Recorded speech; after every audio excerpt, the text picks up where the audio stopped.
Welcome to Moments with Marianne. I'm so delighted we're spending this time here today. We have a very inspirational show coming right up. Our special guest today is Patricia O'Connell Pearson, and she's here to talk to us about her new book, Fly Girls, the daring American women pilots who helped win World War II. Patricia is a former history teacher with a master's degree in education from George Mason University. She has contributed to many articles and magazines, including those in the Washington Post.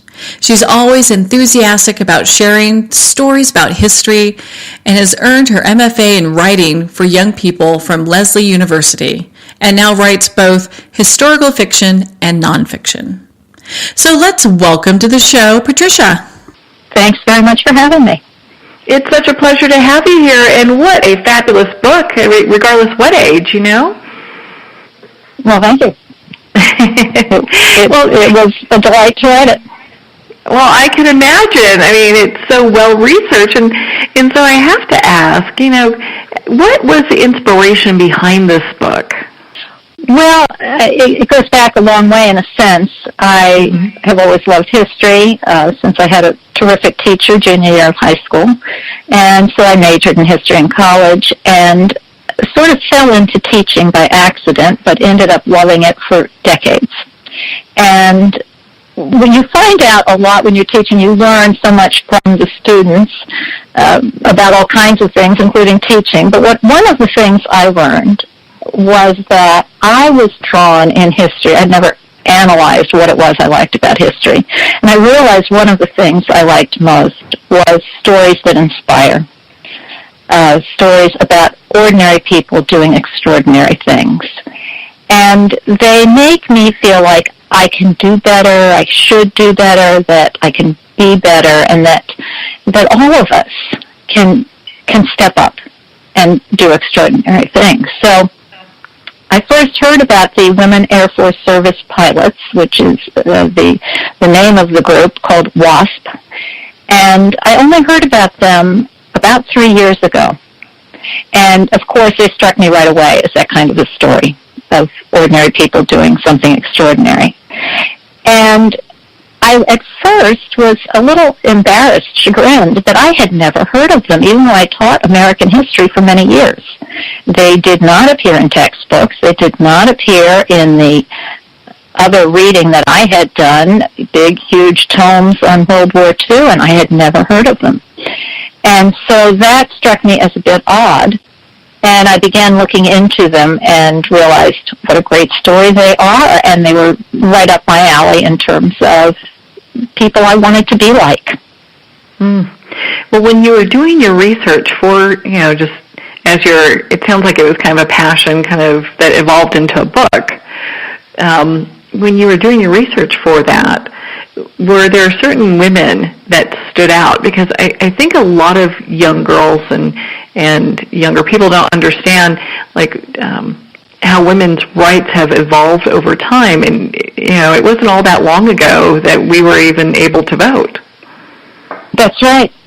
And these women, as I came across them, and still do, I still will come across something where there's, unfortunately, an obituary. We're losing these people very rapidly, of course.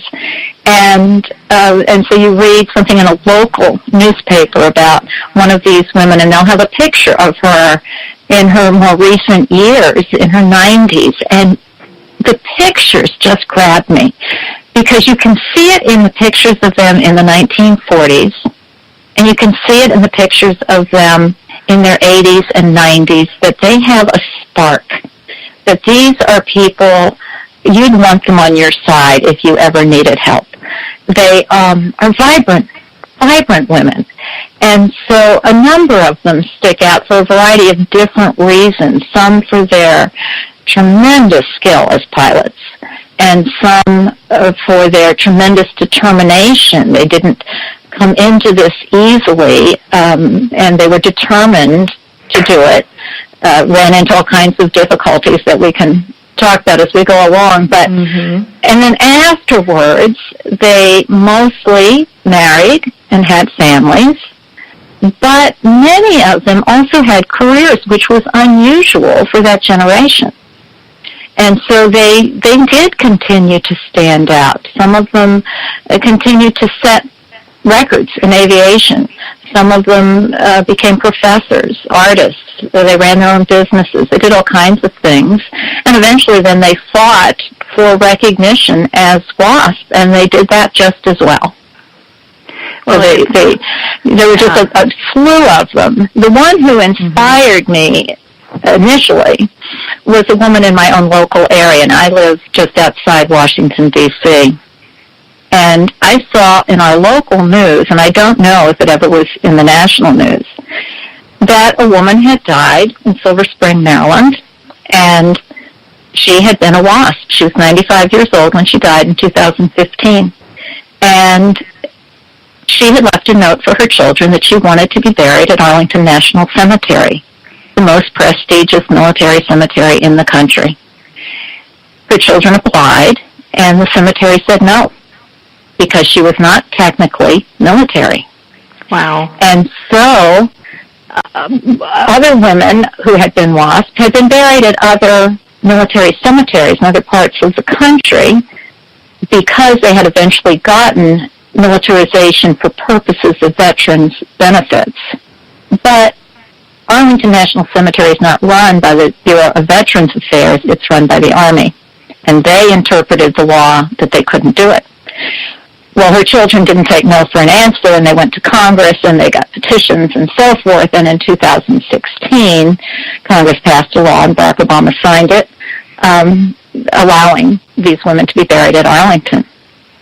And so this woman just intrigued me when I saw her in the local newspaper and on our local news, and that's really the first time I'd heard of them, and that's how I got into it, was through her. Her name was Elaine Harman, and there's a wonderful picture of her at the age of 86 in the cockpit of the kind of plane she flew during the war, just grinning from ear to ear, just obviously embracing life. Yeah, just love it. And it's so interesting. These women were not only pioneers but rebels in many ways because they wore pants. They were actually doing like jobs. It was totally different than what the norm was doing. It was, and of course, a lot of women found themselves doing things they never suspected they would do during the war. The home front, one of the things I like here in Washington, the World War II Memorial on the National Mall, its mission is not just to honor the military, and when you go there you see a lot of military emblems and so forth, but you also see the civilians. You see people working in factories and farming and so forth, that the memorial honors Americans during World War II, that everyone stepped up. And so there were a lot of women who were building the planes that these WASPs ended up flying, and they did do traditionally non-feminine jobs. But you're right, these women, they were not generally in areas where a lot of people were doing that kind of thing. They were at military bases, and they did run into all kinds of things, and they laughed a lot about it. They found most of them, it was frustrating on occasion to be thrown out of a restaurant because you were wearing pants, which happened. They were in uniform, and the uniform was pants because you don't really pilot all that well in a skirt. And so there were frustrations, sort of making life more complicated than it needed to be. But most of them took it with good humor and talked about it later as laughing as they did so. Yeah, you have to have a certain sense of humor because you're going up so many against so many obstacles. Oh yeah, just to fly. Exactly. Which seems somewhat ridiculous, but they're really pioneers for women and kind of on the forefront of women's rights in many ways. Because they kind of pulled some of these restrictions, kind of pulled them back. So we have a lot. They did. Yeah. They were, a lot of them, now some of them were quite young and single and came to do this. Others were a little bit older, so some of them were in their 30s when the war started, and they were experienced pilots. And some of them, many of them, as a matter of fact, were married. Some had children. And so they were leaving the children behind to go do this. And we're very used to men doing that in the military, having to be deployed. We're not used to women doing that. One of them, in fact, the very first woman to sign up for this program was a woman named Betty Gillies. And she was a tremendously experienced pilot. She and her husband worked for Grumman air manufacturer. Mm-hmm. And she flew for them as well. He was an executive with them. And so she had flown some pretty big planes and so forth. And they had 2 little boys, and they had lost a daughter to leukemia just right before Pearl Harbor. And so she hesitated as to whether to do this or not. But her husband was not going to be going off to war because he was running one of the places that was building planes. And so he was one of those essential personnel, and he would not be leaving. So he was there for the children, and I think her mother came and stayed at the house. And so she did. She asked him what he thought, and he said, "Go, do it." And so she did, and there were a number of them like that. And so that was a boundary breaker, to be the working mom, to be the working wife.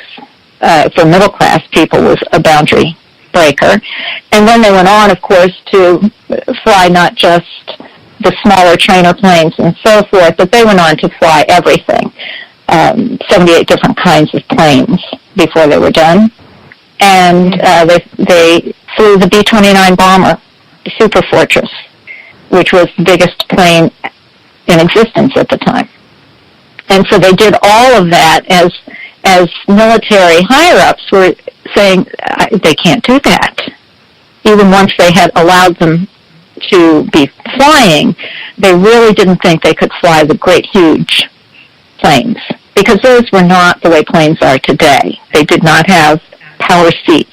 They did not have power steering, so to speak. It took a lot of muscle, a lot of physical strength to fly those planes. And so some of these women, Betty Gillies again, was just under 5'2". And she laughed later and said it was a good thing she'd applied so early, because once they really got the rules and regulations set up, she wouldn't have qualified. She would have been too short. She weighed less than 110 pounds. And so the military brass couldn't believe she'd be able to fly these really large planes, and she was one of the first 2 women to fly the B-17 bomber. And she figured out how to do it. The small women would bring extra parachutes to sit on and put behind them because the seats didn't move forward. She had wood blocks made to go over the rudder pedals so that she could reach them. Oh, wow. And still be able to see essentially over what we would call the dashboard in the cockpit, to be able to see out of the plane. And they just learned, they did a lot of physical fitness training to gain strength, but they also learned finesse, that you could fly these planes by using slightly different positioning and so forth to give your muscles a little extra boost that men didn't necessarily have to do. Well, and it's just so interesting, all the accommodations that women had to make in order just to be able to fly. And during that time, for our younger listeners, there was a shortage of pilots, and that's kind of why they were looking at women when they probably would not have otherwise. That's right, and actually the military didn't think of it. When the war started in 1939, this country was fairly isolationist, both in Congress and in the public. And the war had started in Europe, but they hoped to avoid it, oceans protecting us and so on. And Franklin Roosevelt, president at the time, understood that that was very unlikely, that this country would be involved. And so he began to work with Congress to start a draft. It was our first peacetime draft in our history to pull men into the military, begin to build the military. Our army at the time was smaller than Portugal's. We did not have a big military. And he also began to get funding to build planes, tanks, ships, etc. He wanted 10,000 planes. They agreed to 6,000 and began to manufacture them. And about the same time, just very shortly, maybe 2 weeks after the war started, Jacqueline Cochran, who was a very famous aviator at the time, and in fact she still holds the record for more record-setting of altitude, speed, and distance than any other pilot, man or woman. And she wrote a letter to the military suggesting that women could fly non-combat kinds of missions if needed. She got nowhere with it. Mm-hmm. Not long after, a woman named Nancy Love, also a very experienced flyer, wrote a letter suggesting that women could fly ferrying jobs, which ferrying is flying the plane from the factory to the base or from one base to another as it's needed, that kind of thing. And she got nowhere either. And part of the reason was the military maintained that they didn't need more pilots right then. They needed more planes, which take quite a while to build. Well, once we got involved in the war in 1941, in December, things began to change because those first 2 years of the war, 1942 and into 1943, were devastating. The Allies were losing the war. Country after country in Europe had been taken over. Britain was the only country left to oppose Hitler at that point, that could actively oppose Hitler. And once we're in the war, we're fighting a two-front war. We've lost island after island in the Pacific. And we're losing planes and, very sadly, pilots, just constantly. And so now there really was a shortage of pilots. And so the military revisited. The general who was running what was at the time was called the Army Air Corps. The Air Force was not an independent branch of the military until after the war. His name was Hap Arnold. And he was not opposed to women flying. He knew there were very good women pilots out there. But he was not convinced they could fly the big planes. And he knew a lot about flying. He was a tremendous aviator himself. He had learned to fly in 1911, which is just 8 years after the airplane was invented. And his instructors were Orville and Wilbur Wright. And he had flown not in World War I, but he had studied that dramatically and was a huge proponent of an Air Force. And so he suggested to Jacqueline Cochran that she go to England, where there was already a program like this going on, and she could observe that and perhaps encourage American pilots, women pilots, to join her. And she did. And about 25 American women went to England and flew ferrying flights, and one of the things these women did there was that during the Blitz, when Germany was bombing England night after night after night in the summer of 1940, these women would go running out on the tarmac to get the planes up so they wouldn't be bombed. But they weren't armed. So then you just flew around trying to stay above the bombing until it was over and come back down. Oh, my. So obviously, yeah, a risky proposition at best. So the people doing it in England were under a lot more danger than anybody doing it here because we were not being bombed. At any rate, so Cochran went to England to do that. And in September of 42, as things are not going well for the Allies, Nancy Love got permission to go ahead and contact the women she had done research on in order to begin a ferrying program. And her program was called the Women, now I'm going to go blank on them, the Women's Auxiliary Ferrying Squadron, the WAFs. And she sent telegrams to 83 women. She had done her homework. She had gone through, of course, this was long before computers or databases. She had gone through flight records. You know, pilots keep very careful logs of all their flight time. And she had gone through that kind of thing, and she was a member of a club called the 99s. It had started in the 20s, and Amelia Earhart was its first president. And it was a women's pilots club, and there were 99 members originally. It still exists today. There are thousands of members internationally today. And so Nancy Love went through those records, and she knew the day she got the permission to do it, she could send those telegrams. She knew exactly who she was looking for. Mm-hmm. She wanted women who had at least 500 hours of flight time. Now, men going into training to do military flying, who were already pilots, needed 300 hours. But she wanted 500. And in fact, the 28 women who eventually, I shouldn't say eventually because it was pretty quick, but who did join her at Newcastle, Delaware, had an average of 1,200 hours of flight time. They had done all kinds of flying. Many of them were flight instructors because the government had started in the late 30s a program called the Civilian Pilot Training Program.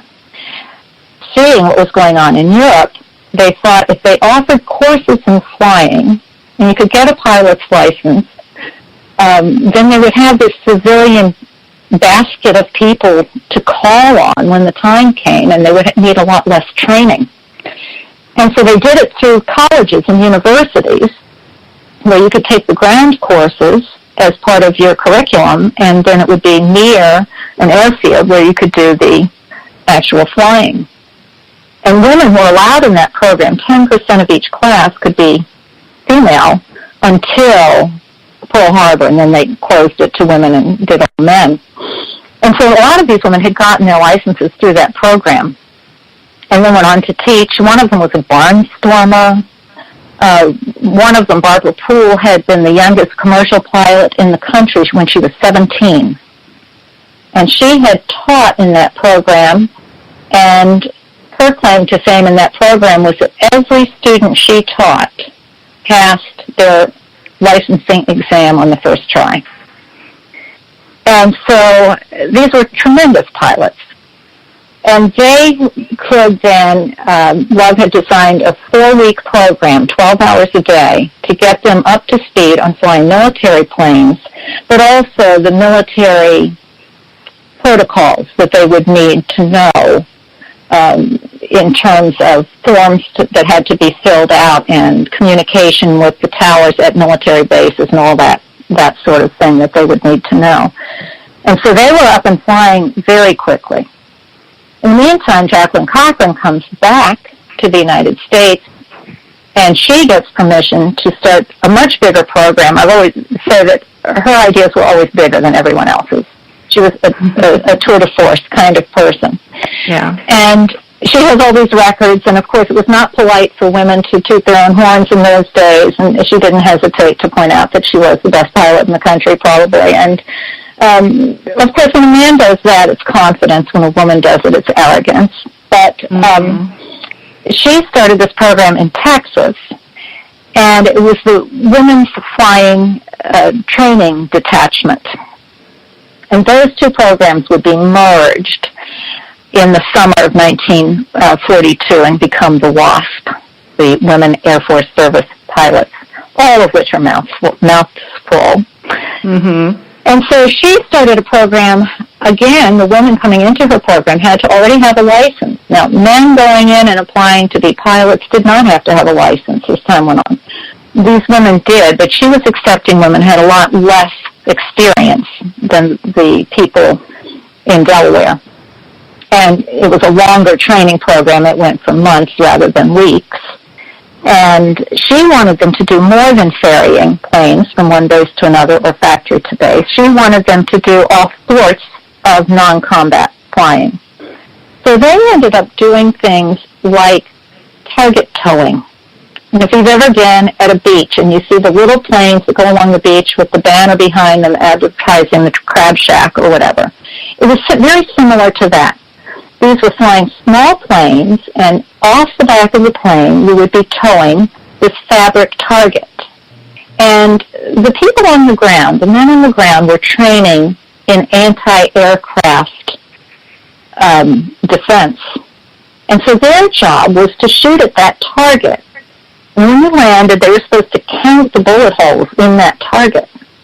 And they could identify them. They had dye so that one person's bullets were going to make a red hole and somebody else's make a blue hole, that sort of thing.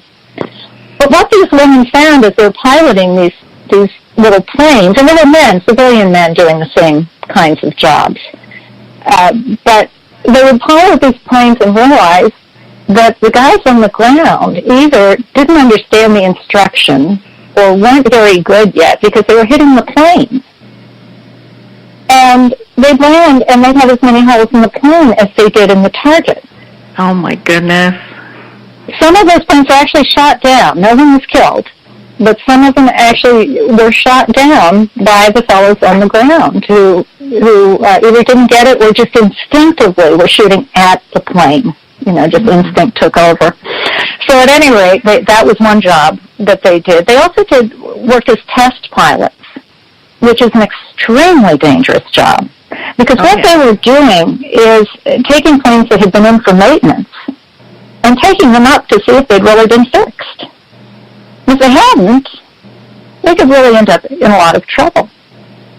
One woman had a situation where she had become a test pilot, and she went up, she had a co-pilot with her who had been a combat pilot. And they did, if you reached 25 missions as a combat pilot, you were finished. You came home and did other things because the stress of that was just phenomenal. And so he came home and he went up with her, and as they're flying this plane that supposedly had been repaired, it went into a spin and it wouldn't come out. Now, they do a spin on purpose to test planes to make sure everything's working right, but in this case, it wouldn't stop spinning, and they're spiraling toward the ground. And she took over the controls, and eventually she managed to get it out in the nick of time. And they landed the plane, and he didn't even talk. He got out of the plane, he walked into the commander and said, I need a different job. I'm not doing this. Can't do it. And she continued doing the test pilot stuff.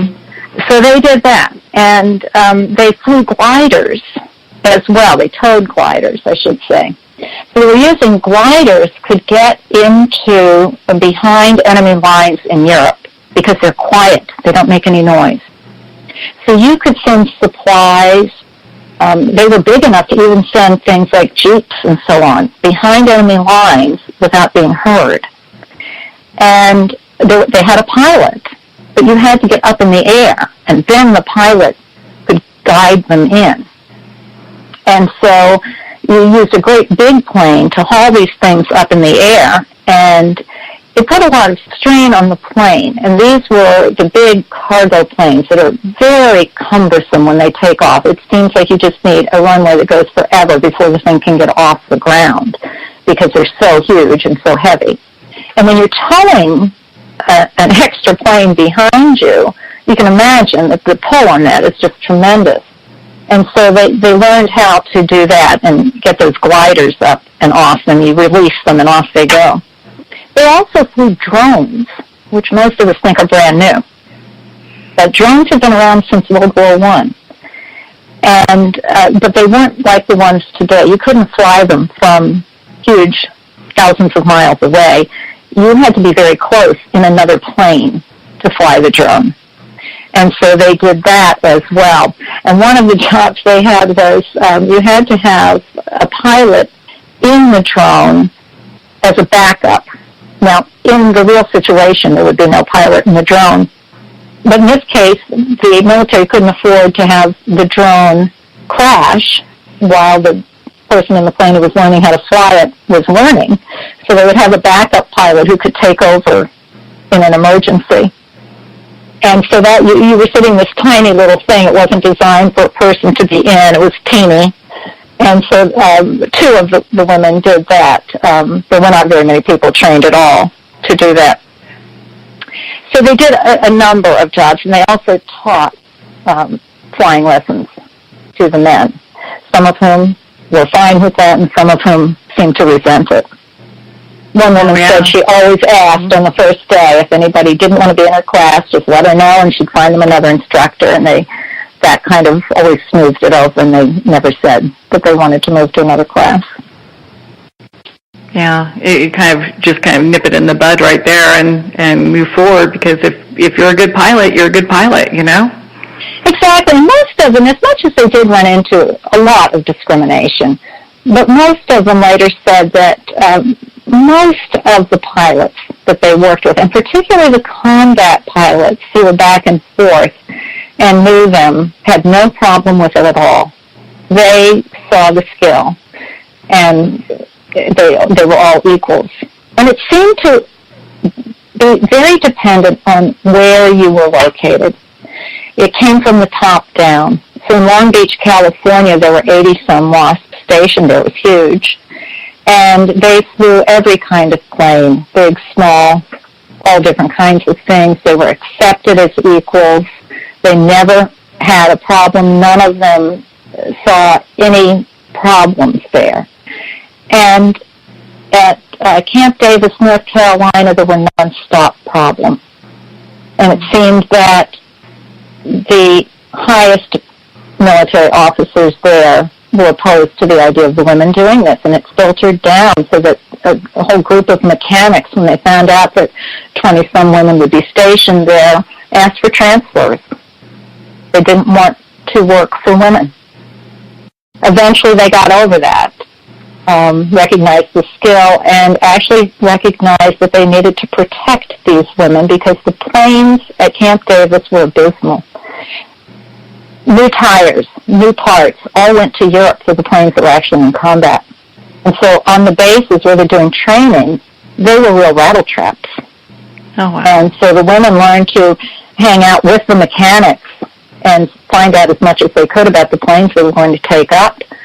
But they also had incidents there which were never proven, but all the evidence pointed at sabotage of some of these planes that the women were flying. In one case, Jacqueline Cochran found sugar in the gas tank, which is there's no way for it to get there accidentally. Yeah, that's a big indicator right there.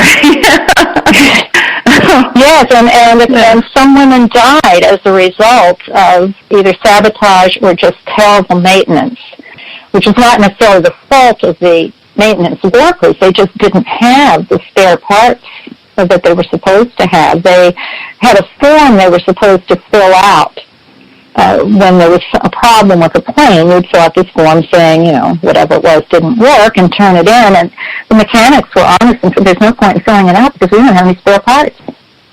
So they couldn't fix stuff. And one woman did die. The plane was never really determined what had gone wrong with the plane mechanically. She was still in training, and there was a pilot behind her, in the seat behind her. And when the plane crashed, he was able to get out. He told her to eject. She didn't. He couldn't figure out why he was screaming at her to eject. He did. She didn't. And the plane caught fire on the ground, and she died. And it turned out later that plane had been turned in with the form that the hatch would not open from the inside of the pilot's seat. Oh, wow. She couldn't get out. Yeah, she was trapped in that plane when it crashed, and the people on the base witnessed this, and it was really horrific. Yeah, it seems like at some point there was a turning point for all this as well, that there was a little bit more acceptance, and even though I know later on they did go and disband the group of women. Mm-hmm. Yeah, most of the women felt that once they proved that they could, in fact, fly these planes, then there was acceptance, and they referred to their brother pilots, and sometimes got notes when they delivered a plane to a base and they knew it was going from there straight to combat overseas. They would sometimes leave a note in the pilot's seat, wishing them the best and that sort of thing, and occasionally got notes back from the pilots thanking them for having tested the plane well and that kind of thing. And so there was an affection there and a respect that did grow over time. And in some places more than others, as I say, but overall in the public, once they figured out what was going on, this was all considered an experimental program, so it was kind of secretive, and the women weren't supposed to give interviews and that kind of thing. But the public saw these women in train stations, bus stations, and so on when they were moving from one place to another. Sometimes mistook them for Girl Scouts, but generally, once they found out what they were doing, they accepted them very well. And somebody might stand up so one of these women could lie down on a bench in a train station because they were exhausted. They flew unbelievably long hours. Pilots would not be doing that today, certainly not commercial pilots. But they did. They would fly these cross-country things. Sometimes the tiny planes didn't have radios sometimes, some of the smaller ones. They didn't have radar. So you were on your own when the weather was bad. You had to just kind of find your way through the clouds and a place to land and that kind of thing. And so they had a mix of not quite knowing what to expect when they got to a base that they hadn't been to before as to how welcomed they would be.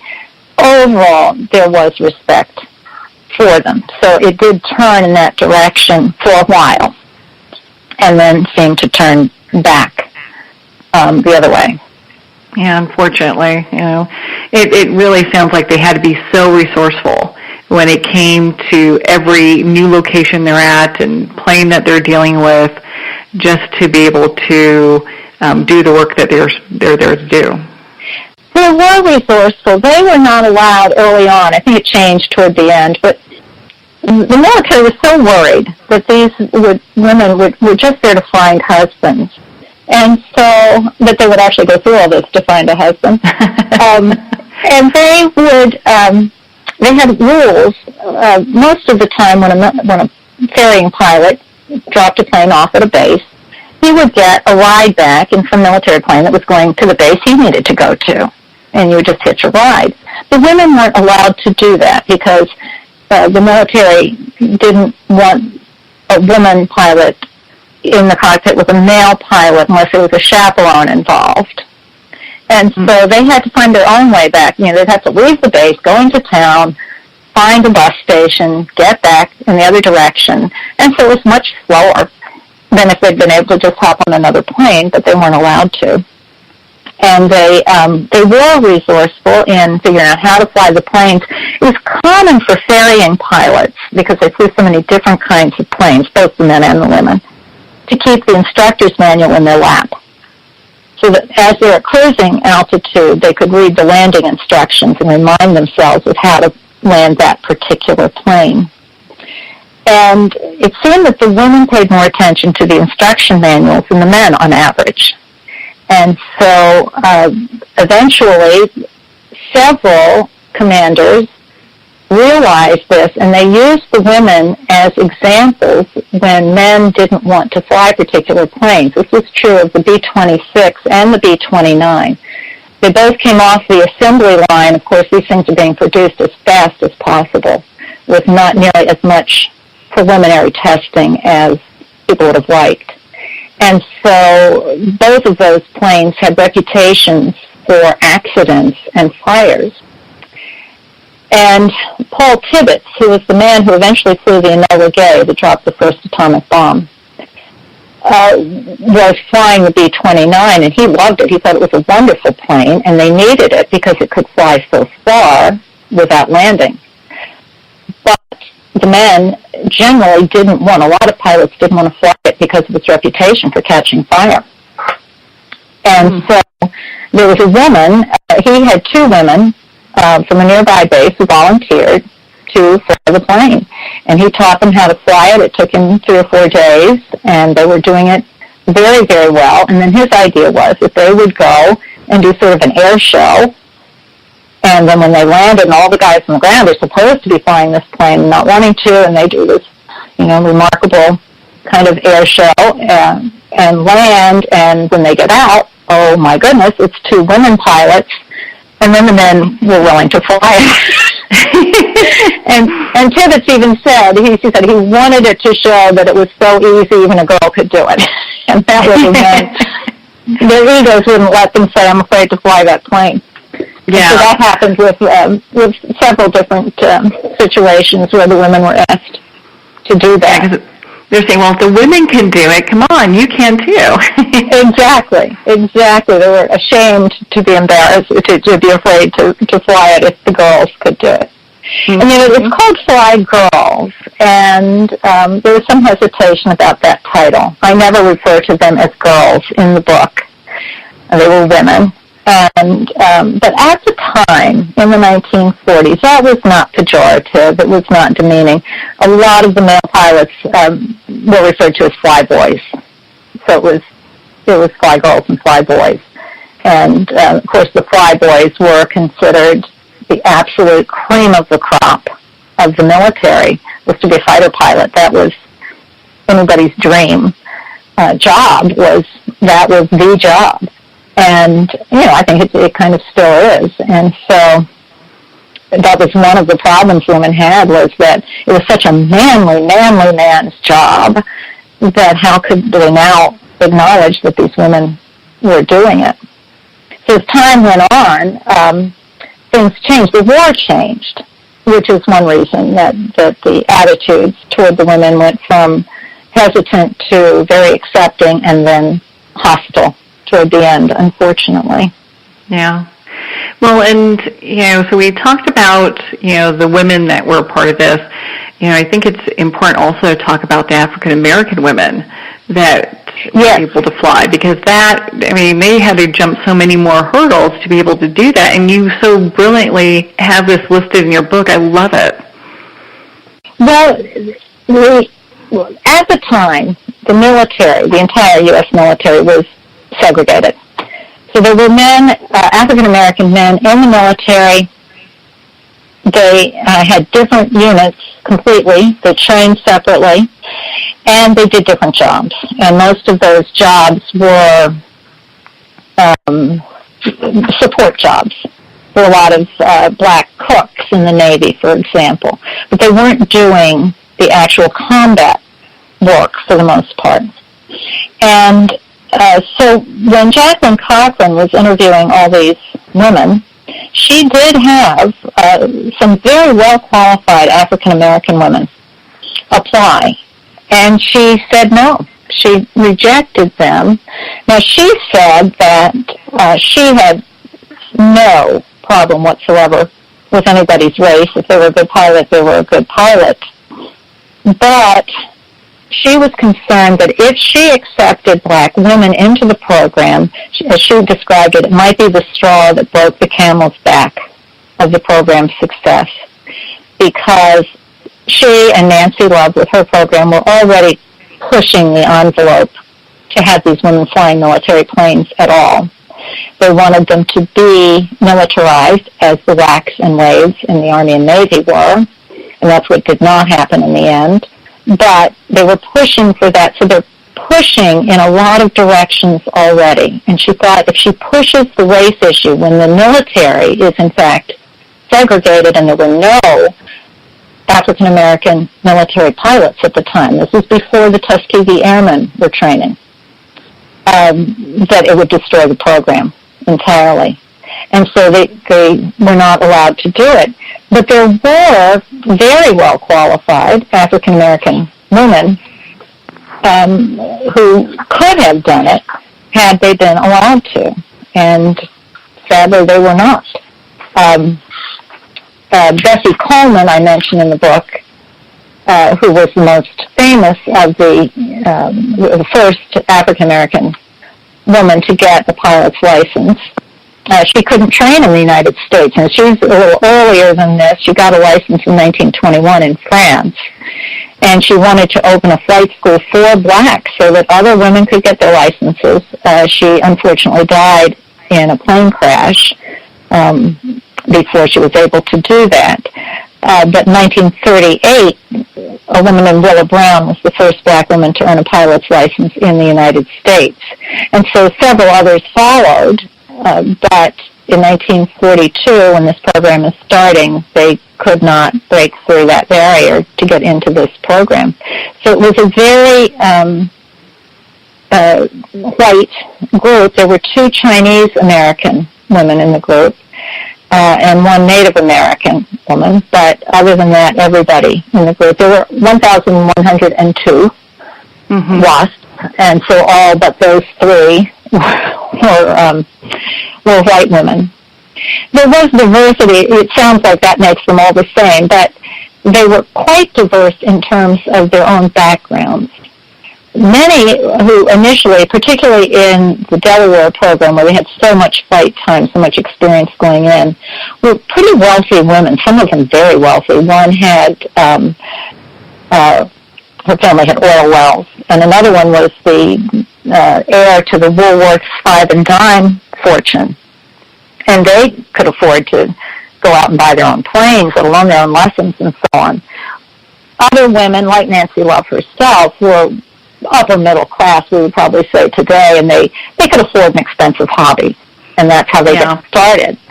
But others, there was a woman who came from a ranch family, and it was the most practical way to be able to survey the entire ranch of thousands of acres. They were not wealthy people, but it was her transportation around the ranch. And another who had grew up very poor in Nebraska and got her pilot's license. And those kinds of people would go to the nearby airstrip and offer to wash the airplanes or work at the desk or whatever they could do to get lessons for free. So they would exchange work for getting lessons and then eventually for flight time. So they scrambled. Those women were resourceful, too, in figuring out how they could do something they couldn't afford to do. Yeah, because flying is an expensive hobby. It is. Or a job in some cases. Yeah. Yeah, there was one woman who went to the Texas training program who was very wealthy, and she had show dogs. She had these Afghan hounds that she took around to shows, and she had gotten her pilot's license so that she could fly the dogs to dog shows around the country. And when she arrived in Texas, in the middle of nowhere in Sweetwater, Texas, a very small place at the time, and she had her dogs with her and stayed in a good hotel nearby. But once they got there and proved that they could not just fly, but do the physical training and the long hours and all the rest of it, the dirt, the living in barracks eventually when they're out in the middle of nowhere and that kind of thing, then everybody was equal. What your background was, how educated you were, and so on did not matter.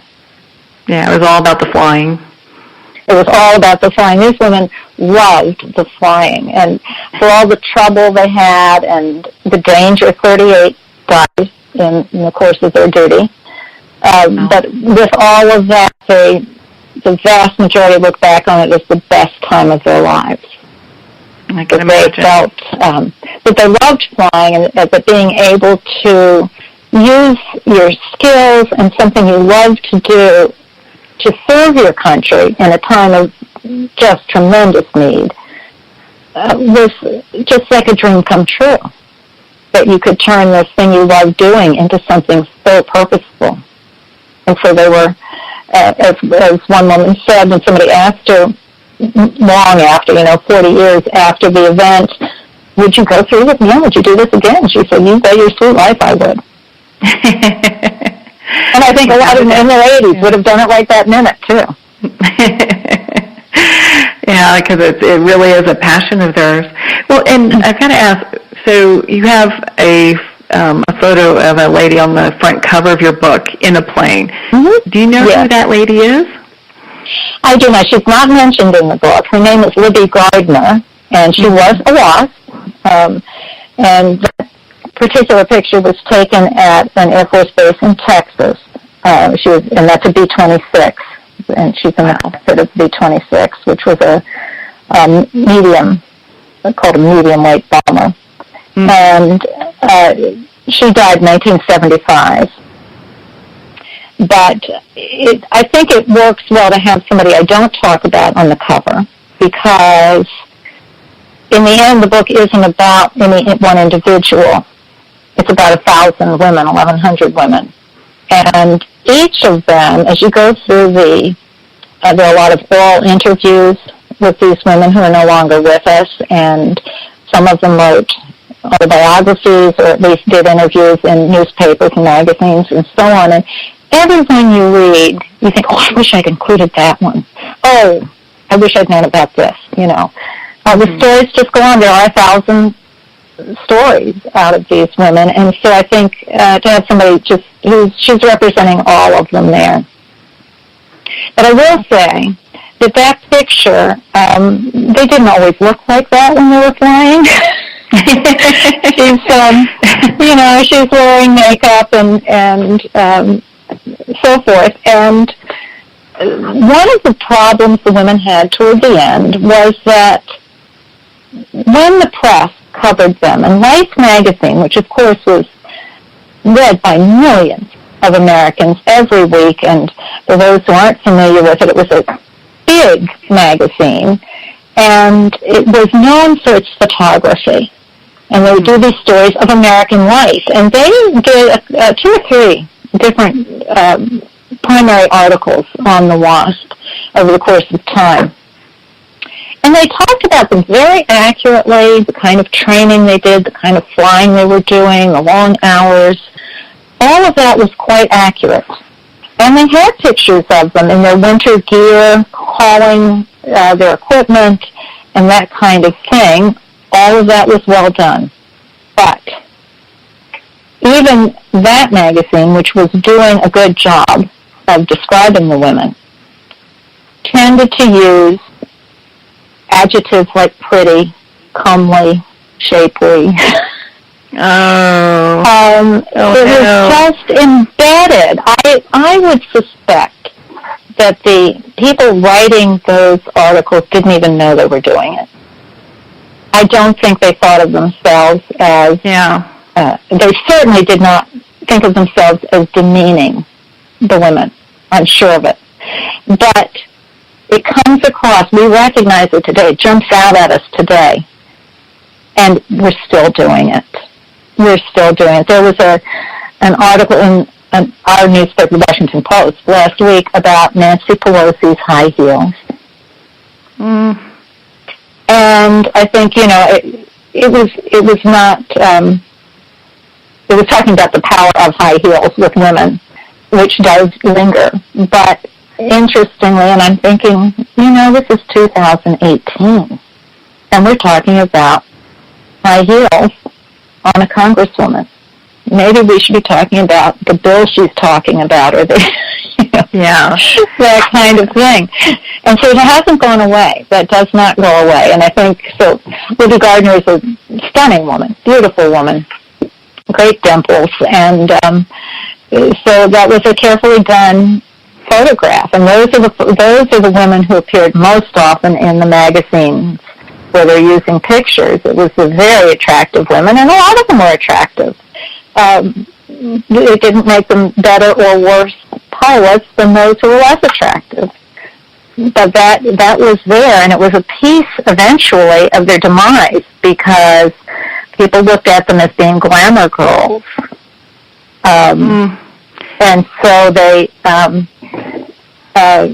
time, by 1944, the need for pilots has diminished. Fortunately, by then, the German Air Force, the Luftwaffe, was tremendously weakened between the U.S. Air Force, and it was called the Air Force by then, even though it was still part of the Army, but the U.S. Air Force and the British Royal Air Force had weakened the Luftwaffe tremendously. And so we were not losing as many pilots and not losing as many planes. And so the need for pilots was lessening, and the need for planes was lessening, which means that there are fewer ferrying needs. There are not so many coming off the assembly lines any longer. And so the men who had been doing these jobs, the civilian pilots who had been doing the same jobs as the women, are now eligible to be drafted. And what the military needs at this point isn't more pilots, it's infantry, because they're preparing for the invasions. My goodness, you are absolutely just fabulous and fascinating, and I wish we had more time. Because I love listening to you talk about this period of time, because it is so rich. There's so much that's going on. You know, where can our listeners pick up a copy of your book, Fly Girls? Well, it is on Amazon. I'm told they had it on sale this week when it just came out on February 6th. And it's at Barnes & Noble and a variety of independent bookstores. So exciting. It's out there. Yeah, and everyone can pick up their own copy and really dive into it. Yeah. It's not a long book. It's for ages 10 and up. And so it's there's some explanation, background to the war itself and that kind of thing, the time period and so forth, for kids who are not familiar with that yet or adults who have forgotten. Mm-hmm. Kind of just gives you some background information. Well, it's beautifully written. I loved it. Thank you. And, yeah, I just really enjoyed Fly Girls, so everyone wants to go out and pick up their own copy of Fly Girls. You know, Patricia, thank you so much for taking the time to be on the show today. I appreciate you having me. Well, we're at the end of our time today. I would like to thank everyone for tuning in. You've been listening to Moments with Marianne. And remember, make every moment count.